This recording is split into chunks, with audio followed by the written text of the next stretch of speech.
Friends, today I am here to discuss with you the summary of notification issued on 1st June 2021 regarding the waiver of interest and late fees on the filing of GSTR 3B. Friends, as you know, in this pandemic situation, there are a lot of difficulties faced by the SSCs in filing their GSTR returns. That's why government extend the due dates and some waiver in payment of GST, waiver in late fees, interest waiver, etc. given by the GST Council meeting held on 28th May 2021. After that meeting, this is the notification issued on 1st June 2021. It is a bunch of notifications, multiple bunch of notifications are there, and in this notification, uh, details is given about the extension of filing of GSTR 3B, interest waiver, and waiver for GSTR 1 filing. One by one, I will discuss with you all the latest update from this notification. First one is the for first one we discuss for the March month.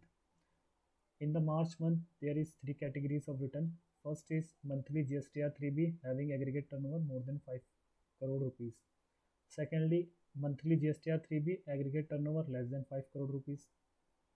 Quarterly 3B, category 1 state, category 2 states. Three categories में returns file होती हैं. अब जो first category है,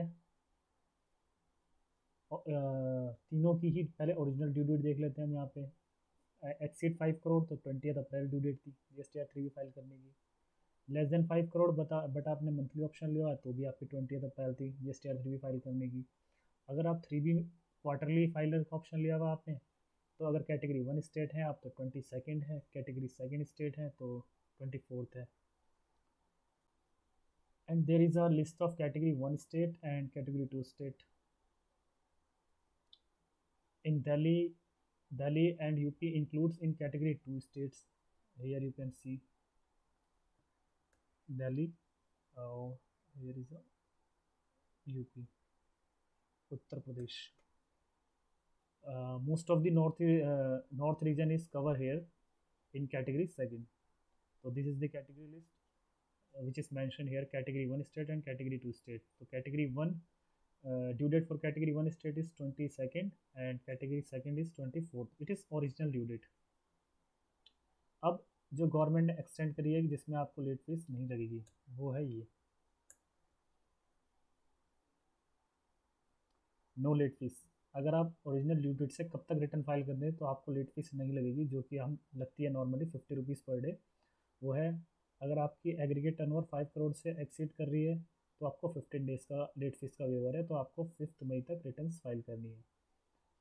अगर आपके if your turnover is less than 5 crore, then it will relaxation is given for 60 days. Means you should file return till 19 June. For QRMP quarterly scheme, it is a 60 days waiver, and date will become 21st and 23rd according to the original due date. Here is the notification number from which notification it is given. You can see. After that, interest on late fees, interest on late payment of tax, इसमें भी relaxation है. इसमें भी तीन category में, nil rate 9% और 18%. Aggregate turnover 5 crore से ऊपर है, आपने ड्यू डेट में फाइल कर दी रिटर्न तो no interest. Next due date में फाइल नहीं करी लेकिन नेक्स्ट ड्यू डेट से नेक्स्ट 15 डेज में फाइल कर दिया आपने, तो आपको 9% इंटरेस्ट देना. 9% ये पर एनम है, यहाँ पे इंटरेस्ट जो भी ये पर एनम इंटरेस्ट है. तो ये आपको उतने डेज के लिए पे करना होगा जितना आप लेट पे करेंगे. तो अगर आपने 20 अप्रैल तक पे नहीं करा, उसके नेक्स्ट 15 डेज में पे कर दिया, तो आपको जितने भी डेज बाद आपने पे करा उस पीरियड का उतने डेज का 9% के अकॉर्डिंग इंटरेस्ट. और अगर ये डेट होगी 5 मई, अगर तब भी आपने नहीं पे करा उसके बाद पे करा तो 18%. ऐसी having person having turn over less than 5 crore, first 15 days में पे कर दिया ड्यू डेट से, ड्यू डेट के बाद के 15 डेज में पे कर दिया तो कोई इंटरेस्ट नहीं है. उसके नेक्स्ट 15 डेज में पे करा, पहले ड्यू डेट आई उसके 15 डेज में पे कर दिया तो कोई इंटरेस्ट नहीं. उस 15 डेज में भी नहीं पे करा लेकिन नेक्स्ट 45 डेज में पे कर दिया तो आपको 9% से इंटरेस्ट देना है, और अगर तब भी पे नहीं करा आपने तो नॉर्मल 18% से इंटरेस्ट पे करना होगा। और ये इंटरेस्ट लेवाई चार्जेबल होता है under the section of 50 of the CGST act. ऐसी अप्रैल की ड्यू डेट्स हैं, वो आप यहाँ देख लेंगे। अप्रैल में भी सेम थ्री कैटेगरीज हैं, बट यहाँ पे QRMP रिटर्न्स की जगह आपको PMT06 फाइल करना होता है, ओनली पेमेंट करनी होती है। जबकि जो क्वार्टर एंड की रिटर्न होती है उसमें आपको एक रिटर्न फाइल करनी होती है, बट लेकिन यहाँ पर आपको सिर्फ PMT06 से पेमेंट करनी है। तो फर्स्ट है, अगर आपकी मंथली रिटर्न आपकी GSTR 3 भी फाइल करनी है आपको, and you have a turnover aggregate of exceeding ₹5 crore, तो आपकी जो ओरिजिनल ड्यू डेट है 20 मई थी, बट आपको लेट फीस नहीं लगेगी अगर आप 15 डेज डिले भी रिटर्न फाइल कर देते हैं। मीन्स 4 जून तक भी आप रिटर्न फाइल कर लेते हैं अप्रैल की, तो आपको कोई लेट फीस नहीं देनी है अगर आपकी टर्नओवर 5 करोड़ से ज़्यादा है। सॉरी, अगर आपकी टर्नओवर 5 करोड़ से कम है, original due date 20 May, but अगर आप 4 जुलाई तक भी रिटर्न फाइल कर देते हैं, मीन्स 45 डेज का आपको डिले दिया गया है, यहाँ पे रिलैक्सेशन दिया गया है, तो आपके ऊपर कोई लेट फीस नहीं लगेगी।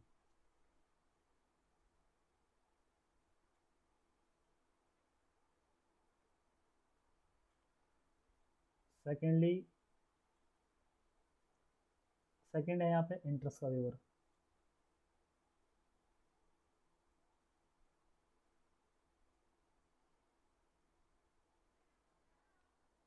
अब है इंटरेस्ट का वेवर। 5 करोड़ से ऊपर है तो कोई रिलैक्सेशन नहीं, 15 डेज में पे करो 9% इंटरेस्ट, अदरवाइज 18%। अगर आपकी टर्नओवर लेस देन 5 करोड़ है, 15 डेज का रिलैक्सेशन, ओरिजिनल ड्यू डेट तक पे कर दो, कोई इंटरेस्ट नहीं। ओरिजिनल ड्यू डेट से 15 डेज के अंदर भी पे कर देते हैं आप, तो भी कोई इंटरेस्ट नहीं। बट 15 डेज में ही पे नहीं करते, उसके नेक्स्ट 30 डेज में पे कर देते हैं, तो 9% इंटरेस्ट लगेगा रिलैक्सेशन, उसके बाद normal 18%। Same is here for PMT06। अब हम आ जाते हैं मई की रिटर्न पे।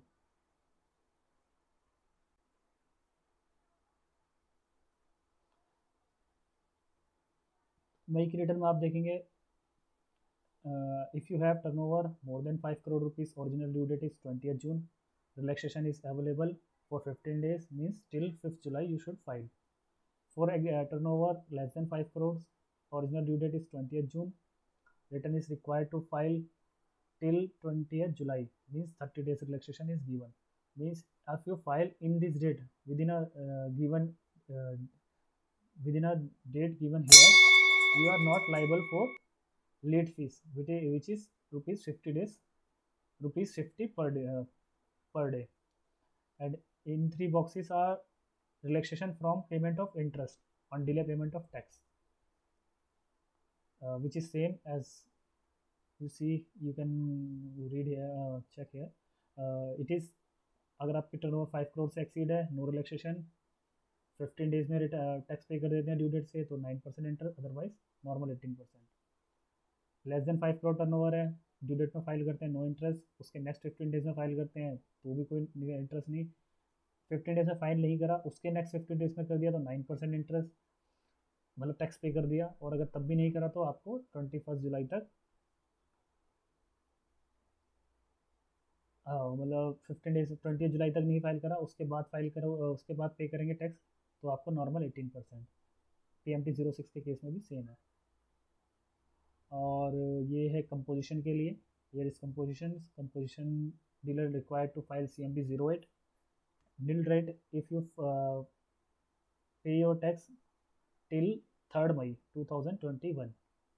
If you paid your all the taxes within up to the 3rd May, there is no interest rate, 9% for next 45 days, means 17 June 2021, and 18% 18 June 2021 onwards. Extension of due date for various returns of forms. May 21 GSTR1 original due date is 11 June. It is now extended to 26 June. IFF QRMP scheme, which is 13 June, now extended to 28 June according to same here. April to March ITC 04 25th April, now extended to 30th June. GSTR 4 30th April, extended to 31st July 2021.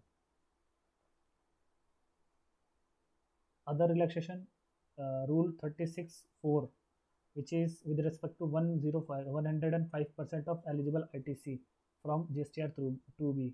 It is now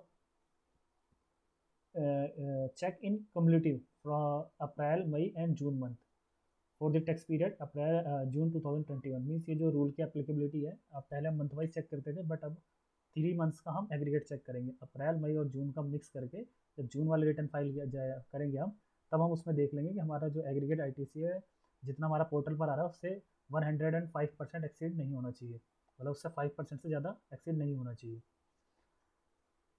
और government ने extended time limit where any completion of any action authority prescribed, आपकी कोई liability वगैरह या कोई filing compliance है तो वो आपका 30 जून तक एक्सटेंड कर दिया गया है, अगर वो अप्रैल 15 से लेकर 29 जून के बीच में फॉल करता है।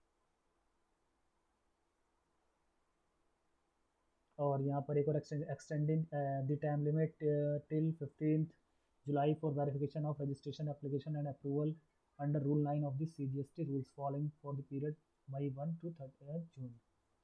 और भी लेटेस्ट कुछ रिलैक्सेशन है वो यहाँ पे आप रीड कर लेंगे। और मोस्ट इम्पॉर्टेंट एक एमएसटी स्कीम आपके लिए एक बेनिफिट है, MST scheme. Please avail this benefit if you have pending your returns for the period July 2017 to April 2021 you should file your returns। If you have tax liability there is a late fees, if you don't have tax liability there is a late fees capping up to rupees 500 only। if you have tax liability then late fees capping is rupees 1000।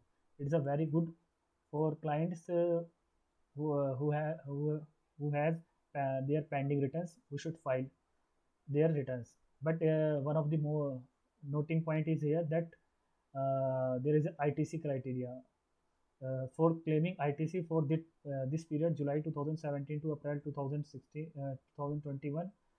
it is a criteria that you should avail your ITC within a due date of next financial year September return or filing of annual return whichever is earlier। so this period is lapsed, that's why there is a no you are not eligible to take ITC for the period for which this limit is expired, but all you can file your GSTR 3B and you need to pay your tax in cash ledger। you are not eligible to take ITC for these periods। और एक और rationalisation of late fees किया गया है future periods के लिए। इसमें क्या है कि अगर आपकी नील टैक्स लाइबिलिटी होती है GSTR 3B और आउटवर्ड सप्लाई में एनी टर्नओवर हो आपका, तो आपको सिर्फ लेट फीस मैक्सिमम 500 देनी होगी, जो कि आपकी अभी तक 10,000 तक हो जाती थी। और अगर आपकी टैक्स लाइबिलिटी है बट आपकी टर्नओवर 1.5 करोड़ तक है तो आपको 2000 की कैपिंग लिमिट है।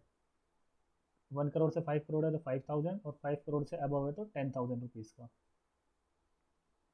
सेम एज कंपोजिशन सप्लायर्स के लिए है, इनके लिए 500 और 2000 का ही है। और सेकेंड है GSTR 7 टैक्स डिडक्ट के लिए, उसके लिए reduce to 50 rupees per day और which is maximum to rupees 2000।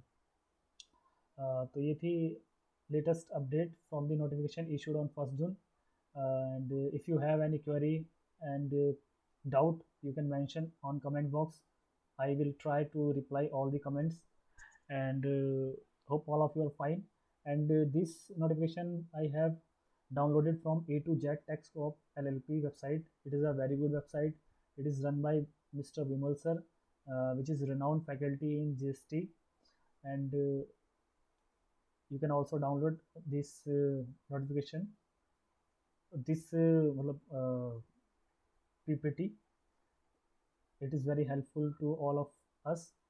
and please like, share and subscribe our channel। if you have got some knowledge from this video please like and share the video। thank you, thanks for watching my video friends।